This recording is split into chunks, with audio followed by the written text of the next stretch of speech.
Welcome back. 5:23 now, and the Winter Olympics are underway in Milan, and there's a big matchup scheduled for later today as U.S. women's hockey goes up against Switzerland. Yeah, we'll closely be watching Gettsville native and Nichols School grad Haley Skimura once again today. That game's at 2:40. You can catch it on the USA Network. And Western New York's presence is being felt in another way, too, as the U.S. men's bobsled team prepared for the Winter Games. There was a recognizable logo on their sled.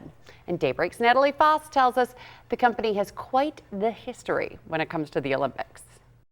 As Olympians prepared for the 2026 Winter Olympics bobsled events, you may have spotted a familiar logo, the Kodak name front and center on Team USA's sled. And while that appearance caught some attention, Kodak's connection to the Olympic Games runs deep, with a long history.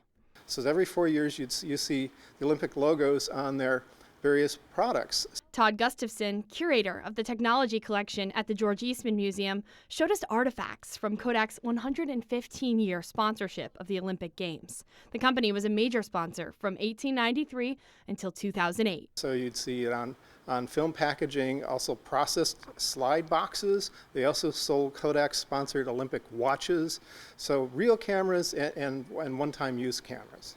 Growing up in Western New York, you may remember seeing pieces of Kodak Olympic memorabilia, especially the pins. There will always be Kodak pins around. If you look on eBay, you'll see literally hundreds, if not thousands of them for sale, and it's different ones for every year. Mike Champlin, Kodak alumni, has a collection of Olympic memorabilia that he shared with us at the University of Rochester. Sort of an embarrassment of riches because many of the pins that I received usually came from people that I had created a video for, which explained what they did at the Olympics. Even though they may not have the Kodak logo anymore, that tradition continues between the athletes to this day. What more people are doing is like Disney has a lot of pins and they trade them with one another, and that's really kind of what these were. These were just little gestures of thanks from one division to someone like me who was working for them.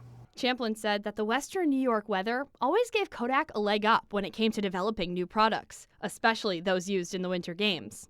I think that when we say Olympics, we're just naturally keyed in on the Summer Olympics, but it's really the Winter Olympics where Kodak shined. Aaron Fisher, Special Collections Librarian at the University of Rochester, says Kodak's deep roots in Western New York still live on through the alumni who remain in the region and continue to share their stories. Kodak Historical Collection wouldn't be what it is without people in the community supporting it, also, giving us information, and it really is a collaboration with the community when it comes to this collection.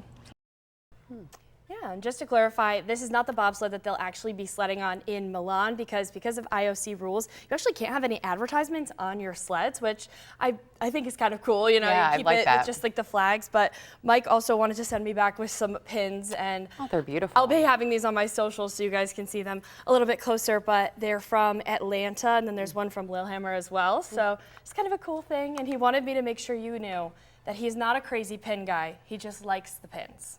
He's not wearing the Milan Cortina pin. Yes, but not all of them.